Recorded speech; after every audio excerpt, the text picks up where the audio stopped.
Bom, gente, vamos lá, tô aqui no Nivus e hoje eu vou tentar responder para vocês, tentar ajudar o pessoal do canal com a dúvida que tem aparecido aos montes aqui. RC tem um Polo, compensa trocar no Nivus? RC tem um Virtus, será que é negócio trocar no Nivus? Vamos rodar a vinheta e eu espero que eu consiga ajudar vocês aqui com a minha resposta. Então, afinal de contas, né, compensa ou não compensa fazer essa troca? O que eu vou dizer para vocês é que a primeira coisa a ser analisada é o que é que o Nivus tem que o meu Polo não tem? O que é que o Nivus tem que o meu Virtus não tem? É a primeira coisa. Com base nisso, vocês vão fazer então uma análise e verificar esses itens aqui eu vou utilizar realmente no meu dia a dia? São itens importantes para mim no dia a dia? Eu estou disposto a pagar mais por esses itens? É a primeira coisa.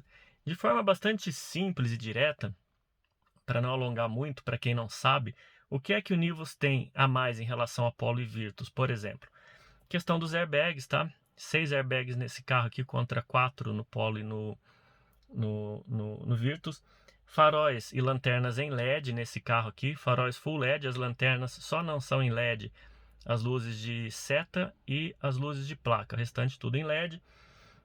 Você tem o ACC, que é o controle de cruzeiro adaptativo, você tem o Front Assist, que é o sistema que faz a frenagem de emergência até 50 km por hora, num trânsito ali de cidade.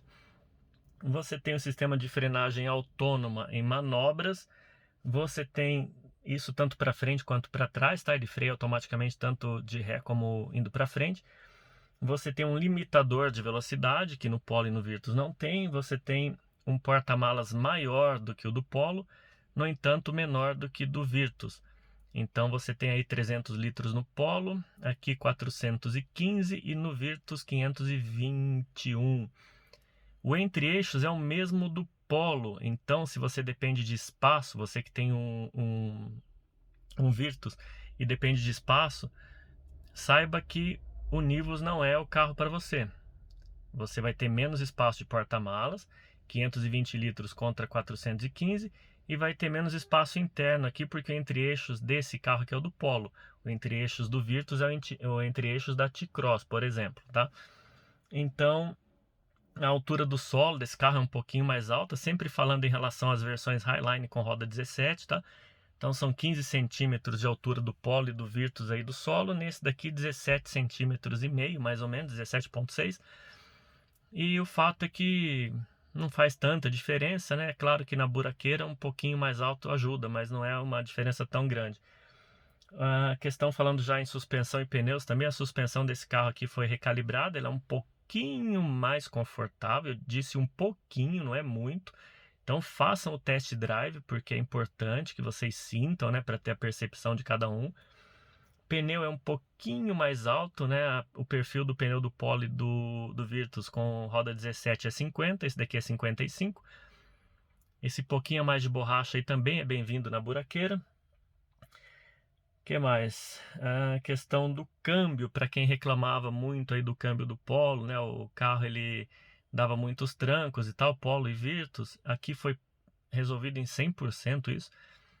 Nesses 3 mil, eu ia falar 2 mil, mas já passou de 3 ali. Nesses 3 mil quilômetros que eu já rodei com esse carro aqui, zero de tranco, zero. Em várias situações que eu utilizei, zero de tranco.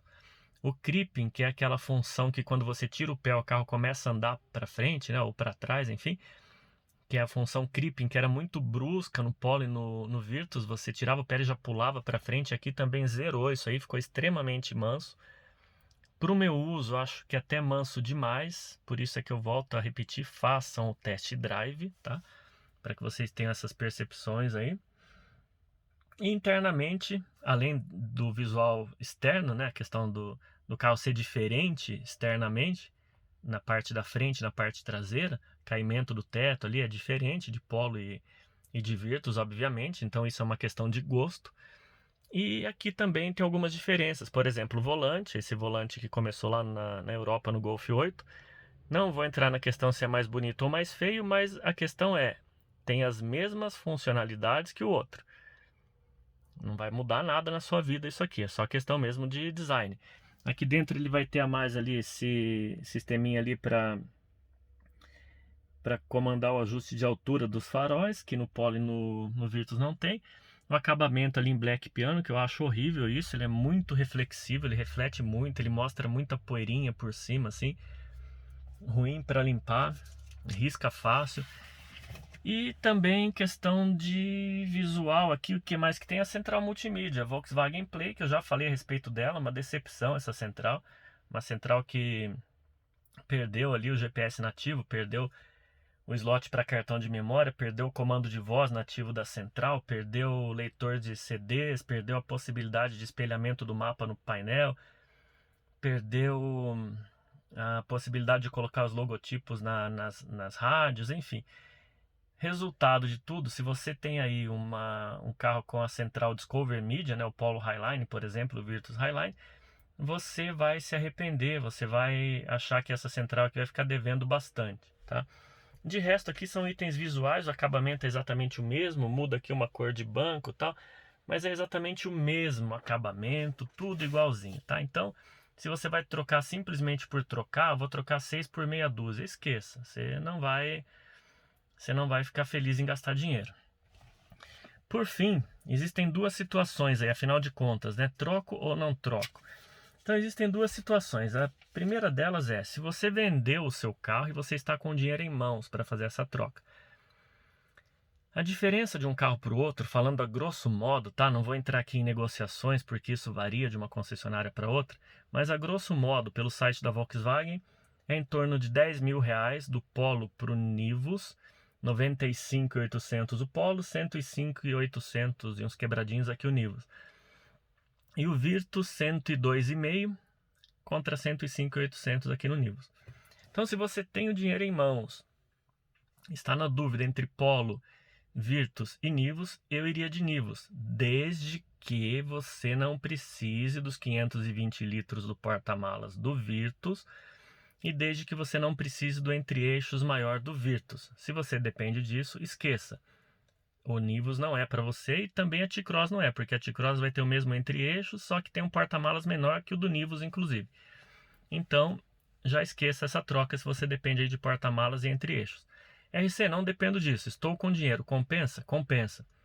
Compensa porque o carro ele é mais aprimorado. É um carro, na minha opinião, hoje melhor do que Polo e Virtus, na questão geral do carro, tá? No geral. E por um outro motivo bastante importante aí, Polo e Virtus provavelmente sofrerão um facelift para 2022. E aí você vai comprar um carro agora que vai ter aí um modelo modificado daqui mais um ano. Então compensa sim investir um pouquinho mais, você está com dinheiro na mão aí, investe um pouquinho mais e pula lá pro Nivus. Agora, se você depende de dar o seu carro na troca, se você tem um Polo, se você tem um Virtus, primeira coisa que você vai analisar, além dos itens que eu falei, né, se realmente são itens que você precisa deles ou não, é se você está no momento de troca. É o momento realmente de eu trocar meu carro?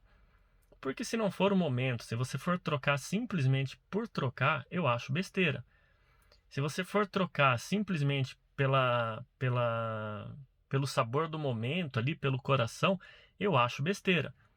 Então analise, realmente, RC, eu vou precisar de todos esses itens e é o meu momento de troca. E aí veja lá a avaliação do teu carro. Se a avaliação for ruim, esqueça, tenta vender no particular, tenta buscar outras opções, porque você vai ter que pôr muito dinheiro em cima e aí depois, utilizando o carro no dia a dia, você vai falar, puxa vida, eu continuo na mesma categoria de carro. Ele só é diferente, ele tem um visual de SUV e tal, mas não é uma outra categoria. Eu estou aqui num Polo com mais itens, com visual diferente, tá? Então, se realmente for o teu momento de troca e a avaliação do teu carro foi muito boa, puxa, é o momento de trocar, a negociação tá boa, analise, vai precisar financiar? Minha opinião também, não é o momento de entrar em dívida. Se você vai entrar numa dívida simplesmente porque eu quero ter o gosto de andar de Nivus, não faça isso. Eu sei que muitas vezes a pessoa ela entra numa dívida na empolgação para ter aquele carro novo, para ter um carro diferente e tal. E depois no uso você vai falar, puxa vida, né?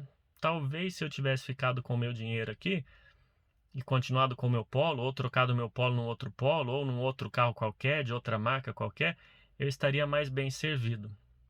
Então façam essa análise friamente, tá? troca de carro não é emoção, troca de carro é frieza. Você tem que ir lá, por mais que você tenha emoção. Eu, por exemplo, sou um cara apaixonado por carros, mas o momento de troca é momento de dinheiro, e dinheiro não se age com emoção. Então analisem tudo isso que eu falei para vocês. Se vocês vão utilizar esses itens a mais, se realmente está sendo uma boa negociação, ou se você está trocando simplesmente por trocar. Se for simplesmente por trocar, minha opinião é, não vale a pena. RC, mas é o meu gosto. Eu quero de todo jeito, não me importa. E aí é aquela história, né? Os sonhos não têm preço. Cada um sabe o que faz com o próprio dinheiro. Beleza, gente? É o que eu tinha para passar para vocês. Espero tê-los ajudado e a gente vai se falando. Vamos que vamos. Abraço.